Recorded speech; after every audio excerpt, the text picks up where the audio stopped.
बाप रे हय नि पुतरा बड़ा लड़ेला बड़ा चाय चाय चाय तीन भक करत रहेला बाप रे व्यक्ति जानतनी पकड़ के सुत गइल आ तोरे तू सकनो देख लेलो ता हम मार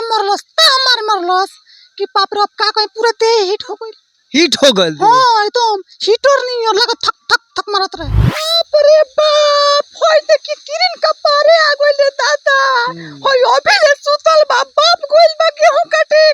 केम के करे कोटिया होय अभी ले दूर के सुत में खोटिया बाप रे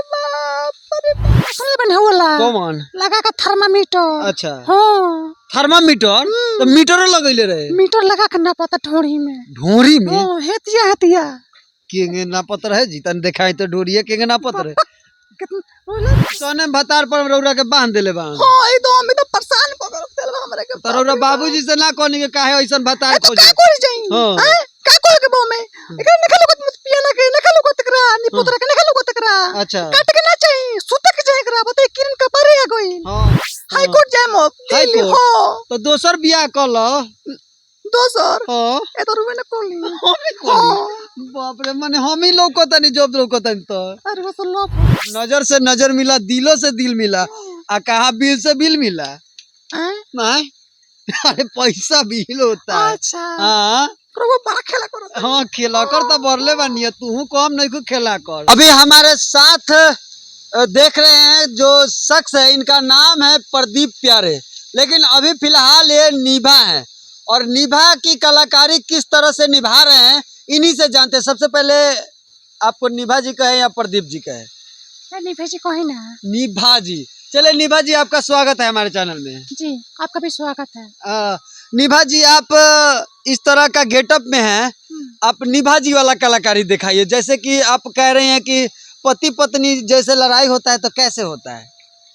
लड़ाई हाँ बाप रे हय नि पुतरा बड़ा लड़ेला बड़ा हाँ चाय चाय चाय तीन भक करत रहेला बाप रे व्यक्ति जानतनी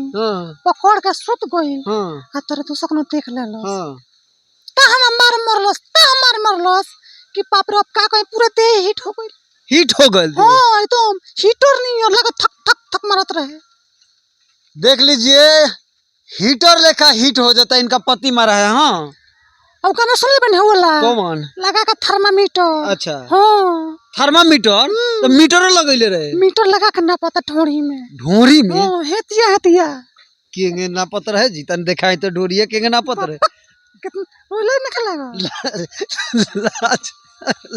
लाज काहे लगे देखाई ना मारे ढोरिए ढोरी में हीटर लगा ना देखी ना काहे ढेर लोग ताकत अरे देखाई महाराज मैं काम जवार देखता मैं गांव जवान और उसे पूरा तो ये तो लूट ले जाम हम हां ए सुनी ना तो हमरे पसंद बनी हम पसंद बनी अच्छा ले चले हम न्यूज़ करें देखिए ये इनका न्यूज़ करने आए थे मुझे ही पसंद करने लेकिन पता है मेरी बीवी भी है बीवी हां ये तो दूगो रखे दूगो डबल मजा डबल सवार और कुची तब ना कुची काहे ना कुची होये ना कसक काहे तो तू मैनेज करबू कि उ मैनेज करी आउ देखनी है ना न्यूज़ वाले को कौन तू केकरा साथे रहबू हां तो तू केकरा साथे रहबू हम रहबे पर रहे हमरा पर रहबू बाप रे बाप तो हमारे पर रहे खातिर तैयार बारी बताएं चलिए इनका नाम है प्रदीप प्यारे और निभा जी के नाम अदाओं पे निभा रही हैं लेकिन मैं चाहूंगा कि एक और डायलॉग हो जाए जो अच्छा हो लगे अरे बाप रे बाप होय त कि किरण का पारे आ गइल रे दादा होय अभी ले सुतल बाप गइल बा गेहूं काटे केम के करे कोटिया होय अभी ले दूर के सुत में खोटिया बाप रे